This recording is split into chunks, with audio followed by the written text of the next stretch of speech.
नमस्ते सभी को। मैं हूँ सृष्टि और हम introduction last day Bhagavad Gita का कर रहे थे। उसी में मैंने बोला था, मैंने कुछ हद तक इंट्रोडक्शन का एक्सप्लेनेशन जो भी यहाँ पे है वो मैंने देख के बताया था आप सबको। आज उसके ही हम लोग थोड़ा सा और आगे एक्सप्लेनेशन के जाएंगे, ठीक है। तो हमने जो पहले लास्ट में जाना था कि जो हमारे ईश्वर होते हैं वो ही कंट्रोलर होते हैं और हम जो होते हैं वो उनके द्वारा कंट्रोल होते हैं। अगर हम खुद को सुप्रीम समझने लग जाए तो वो कभी भी जायज़ या सही नहीं होगा। और क्योंकि हम भगवान के अंश हैं तो कभी कभी हमारे अंदर वो कंट्रोलिंग नेचर आ जाती है, बट हम सुप्रीम कंट्रोलर नहीं हैं, हमसे भी ऊपर है। जैसे मैंने एग्जांपल दिया कि दुनिया चल रही है, अभी दुनिया जो चल रही है वो जो रोटेशन रेवोल्यूशन प्लैनेट्स के हो रहे हैं या सोलर सिस्टम में हो रहा है, दिन हो रहा है, रात हो रहा है, हम सांस ले रहे हैं, ये सब तो हमने नहीं डिसाइड किया ना, तो ये कंट्रोलर के हाथ में रहता है। यहाँ पे खूबसूरत से एग्जाम्पल दिया गया है कि जो एक छोटा सा बच्चा होता है वो अगर एक गाड़ी को चलते हुए दिखता है तो वो बहुत खुश होता है कि गाड़ी चल रही है, अपने आप चल रहा है। रिमोट कंट्रोल कार्स या नॉर्मल सी गाड़ी भी है कि उसमें कोई जानवर उसको पुल नहीं कर रहा है, ठीक है। अगर उसने एक हॉर्स या बुलॉक कार्ट देखा, उसके बाद उसने एक नॉर्मल सी आजकल की जो गाड़ियां है वो देखा, तो उसको ये लगेगा। लेकिन जो ऑटोमोबाइल इंजीनियर होता है या फिर हम लोग जो थोड़ा सा उसके बारे में जानकारी रखते हैं तो हम समझ पाते हैं कि क्यों वो चीज़ चल रही है। तो वो चीज़ जो होता है वो नॉलेज के साथ साथ आती है। हमें पता चलता है कि हाँ, कोई कंट्रोलर है जिसके पीछे मतलब जिसके वजह से सब कुछ अपने आप चलने लगता है। किसी ने उसको डिज़ाइन किया है। सिमिलरली पूरी दुनिया को भी किसी न किसी ने डिज़ाइन किया है जिसके वजह से ये चीज़ें हो रही है, ठीक है। अभी हमारे अंदर भगवान के गुण कुछ हद तक क्यों आ जाते हैं, क्योंकि हम सभी भगवान के ही अंश हैं। अभी एक सोने का कोई एक ज्वेलरी है, उसका अगर टुकड़ा गिर गया तो वो भी तो सोना ही है। अगर एक सॉल्टी वाटर है, नमक वाला पानी, उससे एक बूंद गिर गया, वो भी नमक वाला पानी ही है। तो हम वो एक बूंद है या एक टुकड़ा है, वो पूरा जो अंश मतलब पूरा जो मटेरियल है उसका हम एक छोटा सा अंश है, लेकिन हम भी तो सेम प्रॉपर्टीज़ ही रखते हैं ना हमारे अंदर। उसमें अगर इम्प्योरिटीज़ आ जाती है बहुत ज़्यादा तो उसका जो एक्चुअल नेचर है वो ख़राब हो जाती है। उसी तरीके से जो इग्नोरेंस होता है वो इम्प्योरिटीज़ के जैसे होते हैं। वो अगर आ जाए बीच में तो फिर जो मटेरियल का जो नेचर है वो थोड़ा ख़राब हो जाता है। इसीलिए तब बोलते प्यूरिफाई करने की ज़रूरत है, जो नॉलेज के माध्यम से, करेक्ट नॉलेज के माध्यम से एक प्राणी के अंदर प्यूरिफिकेशन, स्पेशली इंसान को कंसिडर किया जा रहा है, बिकॉज जानवर या प्लांट्स तो पढ़ाई नहीं कर रहे हैं लेकिन इंसान कर रहे हैं। तो फिर उसके अंदर वो मटेरियल नेचर जो है वो प्यूरिफाई नॉलेज के माध्यम से होके, क्योंकि एक इलिटरेट इंसान या जो भी कुछ भी चीज़ नहीं जानता वो एक तरीके से बिहेव करता है जनरली, उसके भाषा और सब कुछ अलग होता है। बहुत सारे लोग बुक से पढ़ाई तो कर लेते हैं लेकिन अपने अंदर अगर उस नॉलेज को अब्जॉर्ब नहीं करते हैं तो उनके अंदर वो डिफरेंस नज़र आती है। तो वही चीज़ बोला जा रहा है कि अगर आप वही चीज़ हो, वही अंश हो, लेकिन आपको प्रॉपर ज्ञान अगर मिल जाएगा तो उस तरीके से आप प्रॉपरली बिहेव भी कर सकोगे। एंड उस जो मेन जिस अंश का आप मतलब जो पूरा मटेरियल का जो अंश हो आप, उसी के साथ में वापस आपको जुड़ना है। तो मायावी जो दुनिया है उसके अंदर छोटे छोटे इंसिडेंट्स या सिचुएशंस में खुद को बंधे नहीं रखना है, या खुद को इतना ज़्यादा उलझ के रखना नहीं है कि वो सब इम्पोर्टेंट लगने लगे। वो सब टेम्प्रेरी पार्ट्स है। हम एक प्रॉपर जर्नी में हैं और जर्नी में बहुत सारी चीज़ें, जैसे रास्ते में कहीं पे जाते हैं तो कभी कोई एक हॉकर आ जाता है, कोई बात करने लग जाता है, कोई मतलब साथ में कोई ट्रैवल करते हैं जो दूसरे स्टेशन में उतर जाते हैं, या कोई नई ट्रैवलर बीच में से आते हैं। तो वैसे ही हम एक लाइफ के जर्नी में है जहाँ पे उतार चढ़ाव या बहुत सारे इंसिडेंट्स आएंगे, लेकिन उन इंसिडेंट्स को उसी प्रेजेंट मोमेंट में डील करके फिर उसको चले जाने देना है। उसके अंदर ही उलझ के रहना नहीं है, क्योंकि हमें अपने डेस्टिनेशन में पहुँचना है। नेक्स्ट मैं यहाँ से एक पार्ट रीड करना चाहूँगी जहाँ पे बोला जा रहा है, material nature itself is constituted by 3 qualities, the mode of goodness, the mode of passion and the mode of ignorance. 3 तरीके के लोग होते हैं ना, जो कि अच्छाई की तरफ जाना चाहते हैं। एक है जो कि बहुत पैशनेटली कोई काम को करना चाहते हैं, एंड एक होते हैं जो जिसके पास कोई आइडिया ही नहीं है, कोई बुद्धि नहीं है, जो भी समझ आ रहा है कर दे रहे हैं, जो मतलब जो भी लग रहा है वैसे ही कर रहे हैं। तो above these modes there is eternal time, and by a combination of these modes of nature and under the control of purview of eternal time there are activities which are called karma। तो यही तीन चीज़ अगर एक साथ में मिल जाए तो ये मिला के ही हमारे कर्म मतलब हमसे कर्म करवाते हैं। इन सब के ऊपर ही कहीं ना कहीं डिपेंड करता है कि हम कौन सा कर्म करने वाले हैं। फिर नेक्स्ट क्या बोला जा रहा है कि हम जो भी चीज़ हमारे ज़िंदगी में हो रहा है वो कहीं ना कहीं हमारे कर्मों के वजह से ही हो रहा है। अभी यहाँ पे गीता में भी हमेशा बोला जाता है कि कर्म के वजह से सब कुछ हो रहा है। मैं अपने चैनल पे ही एक वीडियो अपलोड करी हूँ जहाँ पे मैंने देखा था कि द्रौपदी उनके साथ में जो अन्याय हुआ था तो उसके वजह बारे में वो कृष्ण भगवान से बात कर रहे थे, क्योंकि कृष्ण भगवान उनके प्रिय दोस्त जैसे थे, भाई मानते थे वो। तो फिर बोल रहे थे कि मैंने कौन सा कर्म किया बताइए जिसके वजह से ये फल भोगना पड़ा, मुझे कौन से कर्म के फल मिल रहे हैं। तो फिर भगवान ने कहा तुमने कोई भी गलत काम नहीं किया है और तुम्हें कोई भी मतलब कर्म का फल नहीं मिल रहा है। कभी कभी हमारे लाइफ में ना ऐसे होता है, हर एक इंसिडेंट कर्म का फल नहीं होता। कभी कभी मटेरियल नेचर में बहुत सारे लोग होते हैं ना, तो कुछ लोग होते हैं जो कि मतलब इनोसेंट के साथ में गलत करते हैं, बहुत सारे इनोसेंट के साथ में गलत करते हैं ना। मैं एक पर्सनल एक्सपीरियंस से बताती हूँ छोटा सा एग्जांपल, कि कुछ जो होते हैं ऑनलाइन फ्रॉड करते हैं, कुछ लोग होते हैं जो सबको मार देते हैं, कुछ लोग होते हैं जो कि तबाही मचाते हैं। तो ये जो चीज़ें करते हैं वो तो सबके साथ करते हैं ना। अभी इतने सारे लोगों के साथ जो क्या वो सभी का कर्म सेम जैसा था, वो थोड़ा सा अजीब हो जाता है ना कभी कभी समझने में। तो वो एक्सीडेंट्स एंड इंसिडेंट्स थे जो कि कृष्ण भगवान ने उस पर्टिकुलर, मैंने जो क्लिपिंग देखा वहाँ पे था, बता रहे थे द्रौपदी को कि तुम्हारे साथ ही एक एक्सीडेंट हुआ था और जिसने ये किया उसका मटेरियल नेचर ही ऐसा है कि वो सबके साथ ऐसा करता है और तुम्हारे साथ भी उसने वैसे ही किया, और वो लगातार बहुत सारे लोगों के साथ किए जा रहा है या करता है। तो तुम्हारे साथ अगर ऐसे किए तो मानो कि और भी जितने सारे औरतें हैं या और भी जितने सारे इंसान हैं जो कि इनोसेंट है और अपने लिए खड़े भी नहीं हो पाते हैं, मदद भी नहीं मांग पाते हैं या समझ नहीं पाते उस सिचुएशन में क्या करे, तो उनके साथ क्या हो रहा होगा। तो तुम्हें लड़ना चाहिए इन सब लोगों को उस खराब इंसान या उस तरीके के इंसान से बचाने के लिए और उन सब लोगों को इंसाफ दिलाने के लिए, उन सब के साथ न्याय करने के लिए।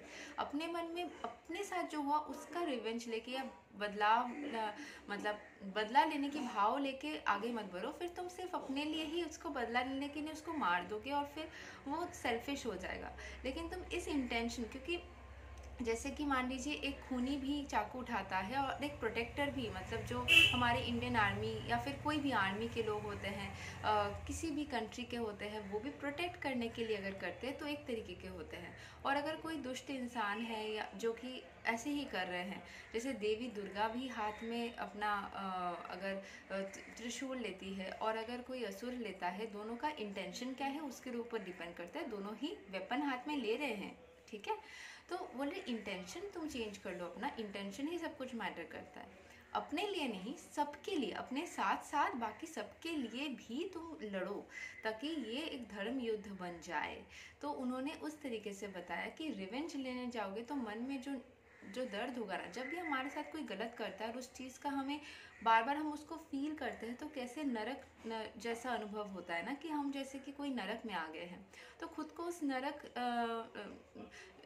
मतलब जैसा पेन से रख के, नरक यंत्रणा से पूरा बंद करके रख के खुद को ही दर्द देने का कोई मतलब नहीं बनता है ना। तो फिर ऐसा ज़रूरी है कि हम उस इंसान के साथ में जो हमें पेन मिला उसको भुला दे, इस सिचुएशन को ही हम माफ़ कर दे, उस सिचुएशन से हम निकल के आ जाए। जैसे हम माफ़ करना मतलब ऐसा नहीं कि हमें उस इंसान से फिर से प्यार से बात करना होगा। माफ़ करना मतलब उस इंसिडेंट को अपने दिल से लगा के ना रख के उसको जाने देना, लेट गो कर देना और अपने ऊपर उसकी कोई इफ़ेक्ट ना रहने देना।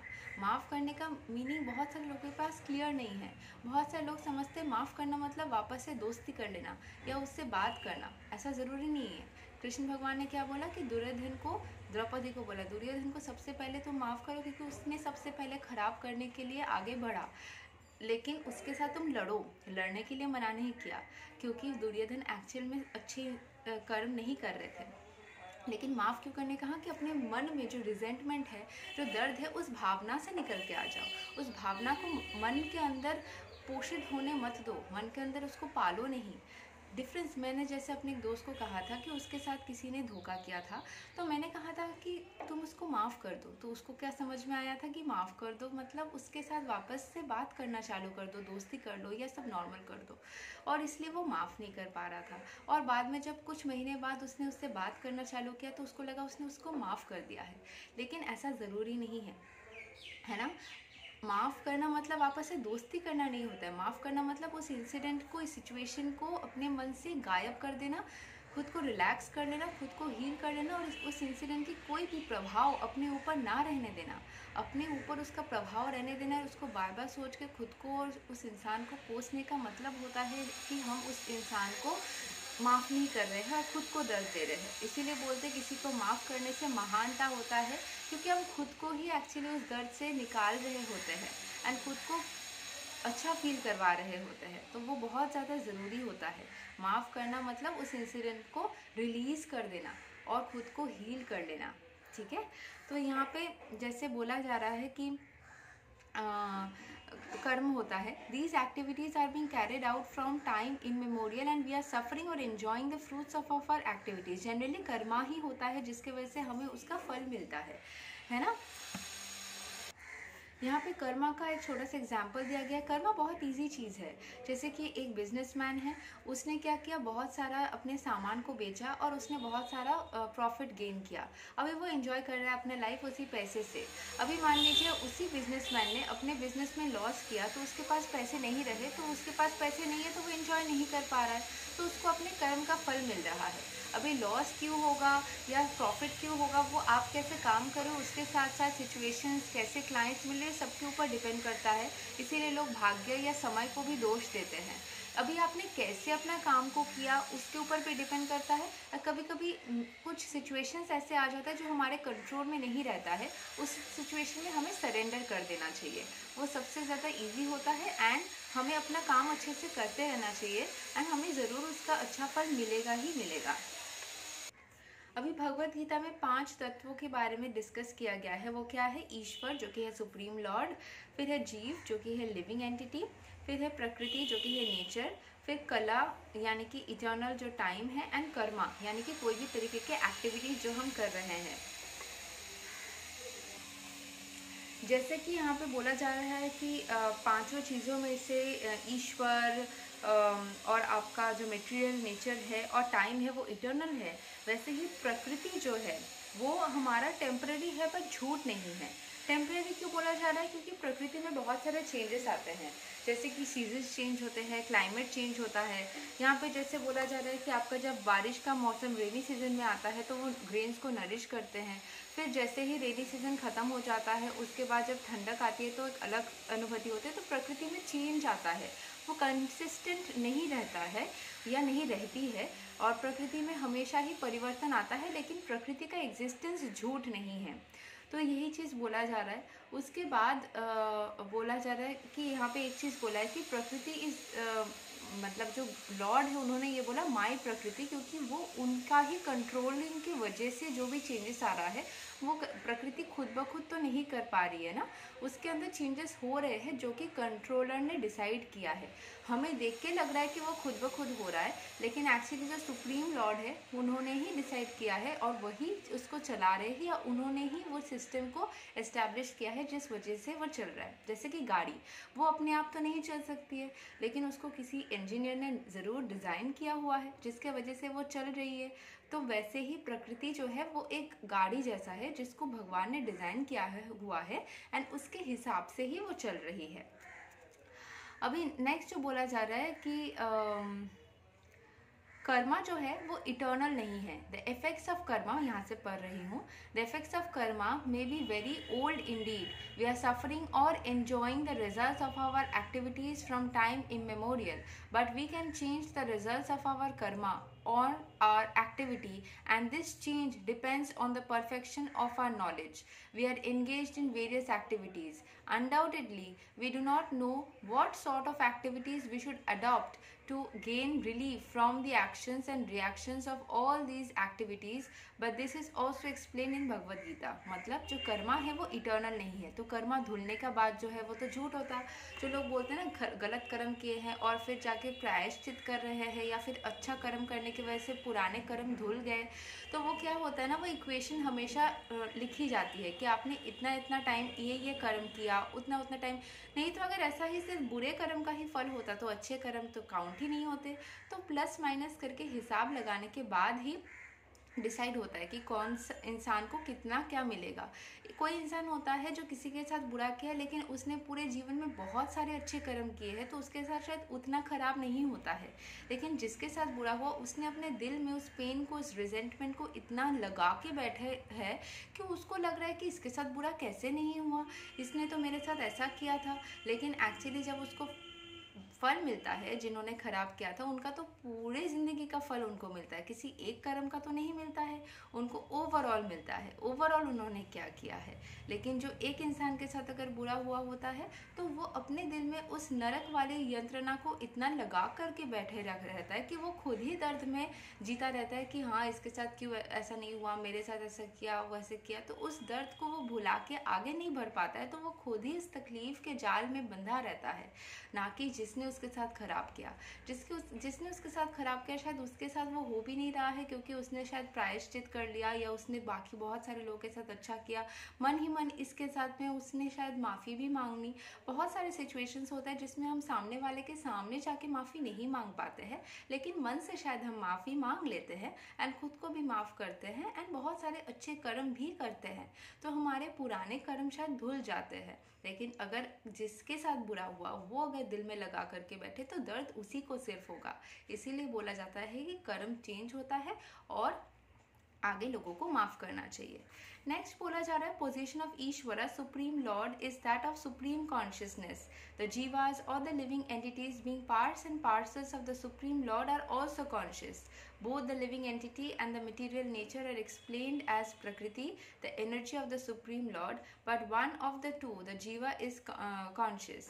The other Prakriti is not conscious. मतलब जीव के अंदर वो सोल होता है ना, उसके पास कैपेबिलिटी होता है कि वो अपने हिसाब से चले, सोचे, करे। लेकिन जो प्रकृति होती है वो अपने आप, जैसे आसमान अपने आप तो चीज़ें नहीं करती, मतलब वो एक प्रॉपर साइकिल होती है। जैसे पानी है वो अपने आप डिसाइड नहीं कर सकती कि हाँ मुझे इसके घर में जाना है, या जो हवा है वो अपने आप डिसाइड नहीं कर सकती कि हाँ मुझे नहीं बहना है। ऐसा नहीं होता है, हवा को बहना ही होता है, पानी को फ्लो करना होता है, जिस रिवर से या लेक से उसको जाना हो रहा है वैसे ही जाना होता है। कभी सॉल्टी वाटर डिसाइड नहीं कर सकता कि मैं फ्रेश वाटर, या जो होता है नदियाँ वो तो समुंदर में जाके मिलते हैं, तो समुंदर का पानी डिसाइड नहीं कर सकता कि आज मुझे नदी में जाके उसको सॉल्टी बनाना है। वो जिसको जैसे चलना है, प्रकृति के अंशों को उनको वैसे ही चलना है। लेकिन इंसान डिसाइड कर सकता है कि आज मुझे समुंदर में घूमने जाना है, कि नदी में चलना है, कि मुझे आसमान में एरोप्लेन से उड़ के कहीं पे जाना है, या मुझे किसी पक्षी को देखना है। तो वो जीव के अंदर वो चीज़, मतलब ह्यूमंस के अलावा भी बाकी जीवों में भी वो कैरेक्टरिस्टिक्स रहती है। बाकी एनिमल्स भी भाग सकते हैं, घूम सकते हैं, कुछ भी कर सकते हैं, तो वो जीव के अंदर वो प्रॉपर्टी रहती है। जबकि दोनों ही, प्रकृति और जीव दोनों ही ईश्वर से ही कंट्रोल्ड है, लेकिन इतनी छूट जीवों को मिली हुई है जो प्रकृति को नहीं मिली है। नेक्स्ट है therefore the jiva prakriti is called superior because the jiva has consciousness which is similar to the lord's. The lord is supreme consciousness, however one should not claim that the jiva, the living entity, is also supreme. जो मैंने पहले बोला है, जीव को कभी भी खुद को सुप्रीम नहीं समझना चाहिए। वो ईश्वर का एक टुकड़ा या एक अंश है जिसके पास लिबर्टी है कि वो अपने हिसाब से भी चीज़ें कर सकते हैं। उनको पूरी तरीके से वैसे कंट्रोल करके नहीं रखा गया कि पुतला या पपेट जैसा नहीं, वो अपने हिसाब से भी चीज़ें कर सकते हैं। लेकिन उसके बॉडी में फंक्शंस जो हो रहे हैं, जैसे सांस लेना, उसके बॉडी के ऑर्गन्स को एक तरीके से काम करना, या उसको थक जाने के बाद नींद आ जाना और फिर उठ जाना, ये सारी चीज़ें नेचुरली फिट किए गए हैं। जो कि वो चाहकर भी बदले तो फिर उसको ही नुकसान है। द डिस्टिंक्शन बिटवीन जीवा एंड द ईश्वरा विल बी एक्सप्लेन, बाद में ये बोला जाएगा। इतना तो हमें समझ में आ ही रहा है। फिर उसके बाद the supreme consciousness Ishvara is similar to the living entity in a way. Both the consciousness of the Lord and that of the living entity are transcendental, यानी कि spiritual है। जो कि consciousness एक इंसान या फिर एक जीव के अंदर होता है और लॉर्ड के अंदर होता है, वो दोनों ही बहुत स्पिरिचुअल है और दोनों एक दूसरे से कनेक्ट भी हो सकते हैं, ठीक है। It is not that consciousness is generated by the association of matter. जो कॉन्शियसनेस होती है ना कि हाँ ये कंट्रोल्ड है, ये हमारी सोल को समझ में आती है, कोई मटेरियल से नहीं समझ में आएगी ये चीज़। हमारे स्पिरिचुअल यानी कि सोल लेवल पे ये चीज़ कॉन्शियसनेसली हम फील करते हैं अंदर से। ऐसे नहीं कि ये पर्टिकुलर हमने कपड़ा पहन लिया तो हमें समझ में आ जाएगा, ये पर्टिकुलर हेयर स्टाइल रख ली तो हमें समझ में आ जाएगा, ऐसा नहीं होता है चीज़। वो अंदर से सोल से वो फीलिंग होती है जिससे हम रियलाइज़ करते हैं कि हाँ ईश्वर जो है वो है, या फिर जिसको जैसे फीलिंग होती है ना उस हिसाब से सोल लेवल पे वो फीलिंग्स होती है, इसीलिए स्पिरिचुअल बोला जा रहा है।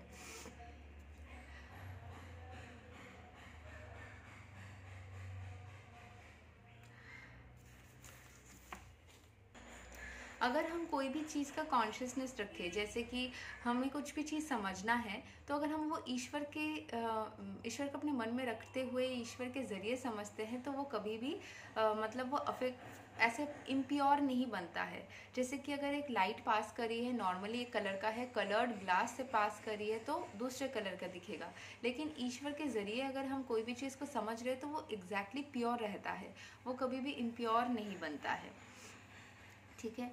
नेक्स्ट यहाँ पे बोला जा रहा है कि when he descends into the material universe his consciousness is not materially affected. मतलब जो ईश्वर है वो भी, अगर ईश्वर इंसान के शरीर में या कोई जानवर के शरीर में आ जाते हैं तब भी ईश्वर की जो शक्ति है वो भी अनअफेक्टेड रहती है, वो भी एकदम ईश्वर के ज़रिए समझना, वो हमारी जो समझ में होगी वो भी एग्जैक्टली प्योर रहेगी। और ईश्वर भी जब इंसान के वेश में आएंगे तब भी जो उनकी जो क्वालिटीज़ है वो एग्जैक्टली सेम ही रहेगी। जैसे कृष्ण भगवान तो इंसान बन के आए थे ना, लेकिन वो भगवान है, तो उनकी जो क्वालिटीज़ है वो ईश्वर जैसी ही रहेगी, वो नहीं बदलेगी।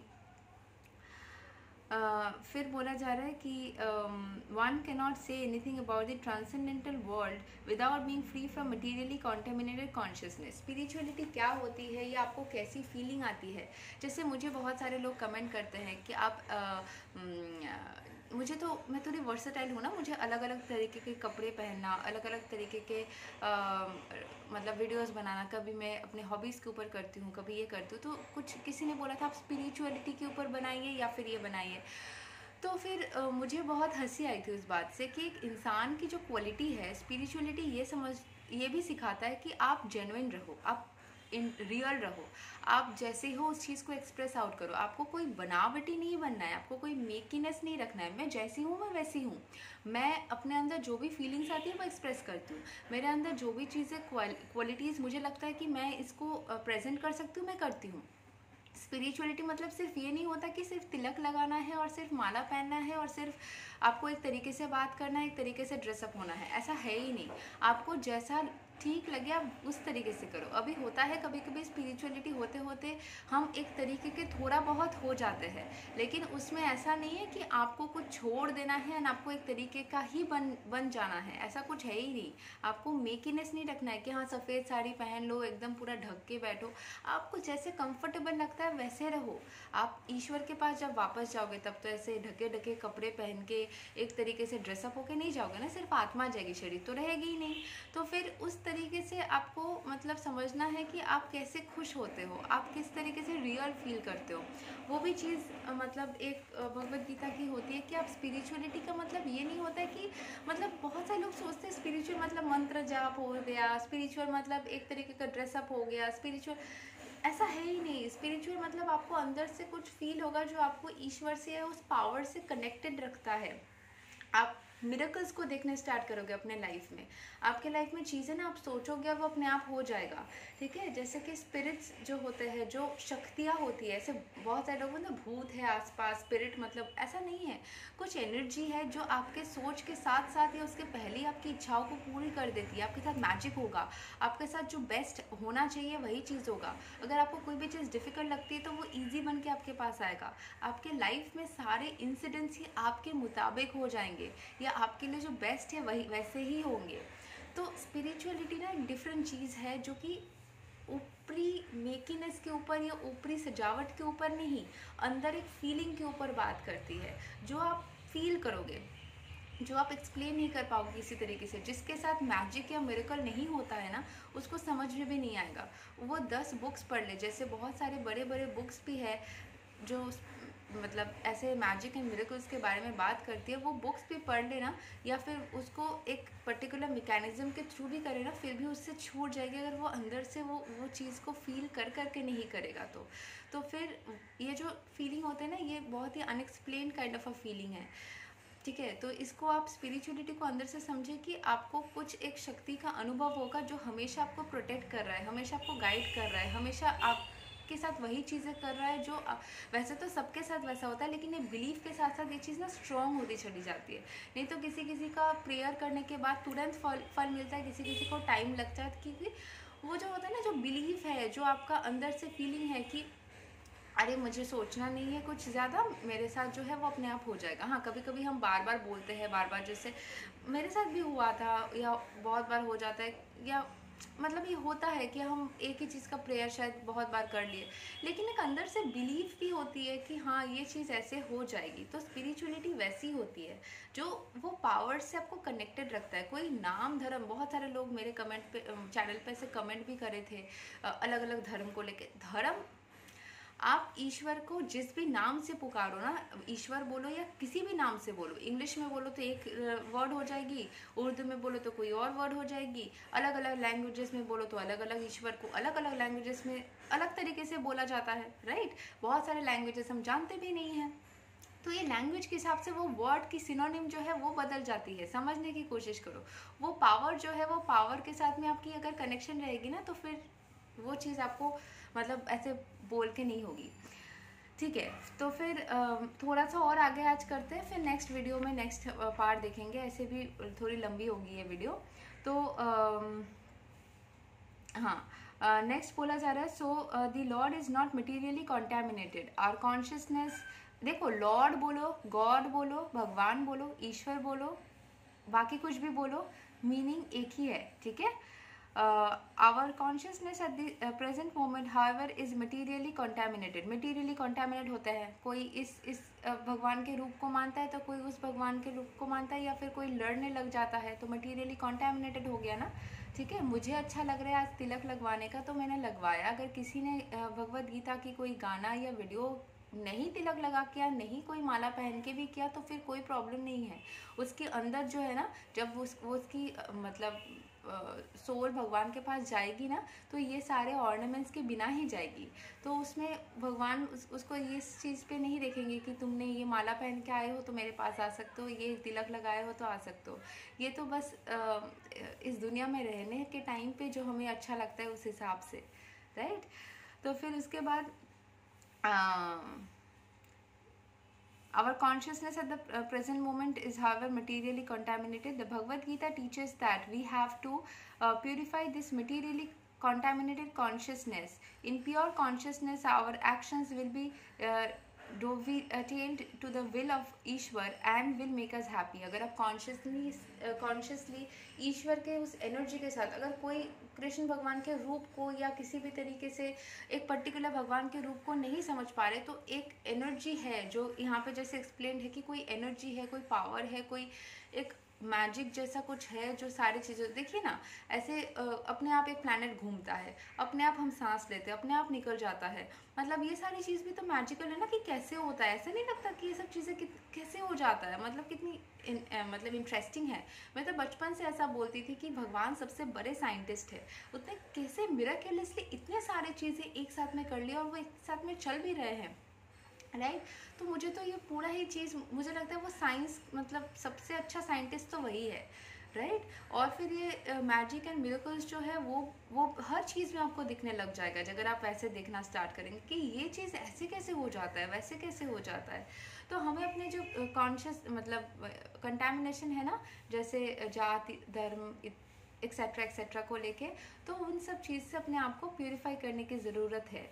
और हम बहुत सारे चीज़ में शायद जिस तरीके से सोचते हैं उसको भी हम थोड़ा और बेटर कर सकते हैं, जिससे हम खुशी के साथ रह सकते हैं, हर एक चीज़ को इजीली एक्सेप्ट कर सकते हैं। It is not that we have to cease all activities, rather our activities are to be purified, and purified activities are called bhakti. Activities in bhakti appear to be like ordinary activities, but they are not contaminated. An ignorant person may see that a devotee is acting or working like an ordinary man, but such a person with a poor fund of knowledge does not know that the activities of the devotee or of the Lord are not contaminated by impure consciousness or matter. They are transcendental to the three modes of nature. We should know, however, that at the point our consciousness is contaminated. तो यहाँ पे क्या बोला जा रहा है कि हम भक्ति में जैसे रहते हैं ना कि ईश्वर को बहुत प्यार करते हैं, बहुत साधारण तरीके से। बहुत सारे लोग कहते हैं ना बहुत अच्छे से भोग देना, बहुत अच्छे से अरेंजमेंट करना। बहुत सारे लोग होते हैं जो बहुत सिंपल तरीके से, ऑर्डिनरी तरीके से चीज़ों को करते हैं। तो यहाँ पे बोल रहे कि लेकिन उन ऑर्डिनरी एक्टिविटी को में बहुत ज़्यादा प्योर है। जैसे कि शबरी वो वाला सॉन्ग है ना, अच्युतम केशव में भी बोला जाता है, शबरी जो बेर जब खिला रही थी तो उसने वो चख कर फिर राम भगवान को दिया था। तो जब चख कर अगर कोई इंसान आपको कुछ भी देगा तो आप क्या बोलोगे, झूठा खिला रहे हो कैसे। जैसे मुझे कभी भी झूठे से प्रॉब्लम नहीं था बचपन से, लेकिन हाँ मेरे फैमिली में बहुत सारे लोग हैं जिनको झूठे का मतलब खाने से बहुत ज़्यादा प्रॉब्लम है। तो फिर ऐसे भगवान तो भगवान है ना, तो वो कैसे झूठे खा सकते हैं, लेकिन उन्होंने तो खाया, और वो भी एक इंसान का। तो वो चीज़ में ना प्यार था कि वो चख कर दे रही थी, क्योंकि वो नहीं चाहती थी कि खट्टे बेर उनके मुँह लगे। तो वो चीज़ में क्या होता है ना, जैसे भक्ति में या प्रेम में जो किया जाता है उसमें बहुत ज़्यादा प्योरिटी होता है उस चीज़ में। तो इग्नोरेंट पर्सन को क्या लगेगा, जो कि अज्ञानी है उनको लगेगा कि हाँ ये कैसे कर रहे हैं, ये ऐसे कैसे कर रहे हैं, लेकिन उनके पास वो नॉलेज ही नहीं है कि एक ईश्वर के पास भक्ति के टाइम पे हम इस तरीके से सोच ही नहीं पाते हैं कि वो मतलब इस तरीके से हमारी इम्प्योर नहीं होती कि ये झूठा हो गया या फिर इसका ये टच लग गया, या जैसे बहुत सारे लोग बोलते हैं ना कि मैंने एक बिस्किट खा लिया तो फिर मैं पूजा नहीं कर पाऊँगी, या मेरे को इस तरीके से खाना खा लिया। ऐसा कोई, ये सब मन का बात है। जैसे कुछ पुजारी भी बोलते हैं कि आप खा के भी पूजा कर सकते हैं, ये आपका मन के ऊपर है। हाँ, क्योंकि क्यों बोला जाता है नहा धो के, क्योंकि वो आपकी बॉडी की हाइजीन के मेंटेनेंस के लिए, वो आपकी पर्सनल हाइजीन के लिए। भक्ति और ये जो ईश्वर का साधना है वो इस तरीके से डिज़ाइन किया गया है कि कोई इंसान जिसको अपने टेक केयर करना भी नहीं आता, वो भी इस पर्टिकुलर प्रोसेस में आने से अपना टेक केयर करना भी सीख जाएगा। नॉर्मल जो अगर हम नहा धोने का काम अगर भक्ति की वजह से, ईश्वर की वजह से लेते हैं, तो हमारी पर्सनल हाइजीन भी मेंटेन हो रही है। कुछ लोग होते हैं जिनको रोज़ रोज़ प्रॉपरली नहाना अच्छा नहीं लगता, थोड़ा बहुत करके कुछ कर लेते हैं, लेकिन ईश्वर को प्लीज़ करना ये सोच के वो प्रॉपरली नहाएंगे तो उनकी ही हाइजीन मेंटेन होगी।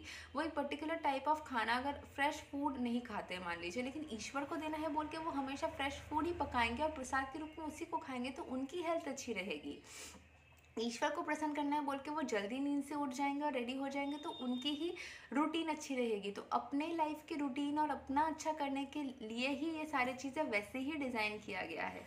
ऐसा कुछ नहीं है कि इसको पर्टिकुलरली ईश्वर को खुश करने के लिए, ये अपने ही आप अपने अंदर भी, ईश्वर तो सारे सोल के अंदर ही है ना, क्योंकि हर एक सोल तो ईश्वर का ही पार्ट है। तो खुद की मेंटेनेंस की आप रखोगे तो ईश्वर उसी से प्रसन्न हो जाएंगे। तो आप ईश्वर को खुश करने के लिए जो सारे काम करते हो जिससे आपकी खुद की मेंटेनेंस बनी रहती है, तो उस सब चीज़ों से ईश्वर अपने आप प्रसन्न होते हैं।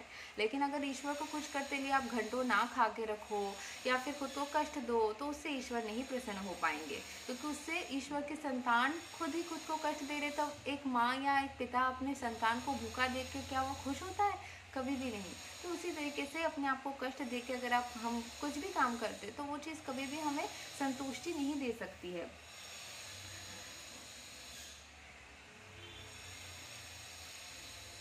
आज यहीं तक रखते हैं। मैंने 10 पेजेस कंप्लीट कर लिया।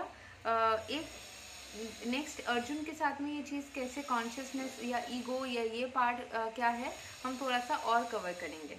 ठीक है, आशा करती हूँ आप सबको थोड़ा थोड़ा मज़ा आ रहा होगा, और कुछ अगर मैं ऐड कर सकती हूँ तो ज़रूर बताइएगा, और खुश रहिएगा। हरे कृष्णा।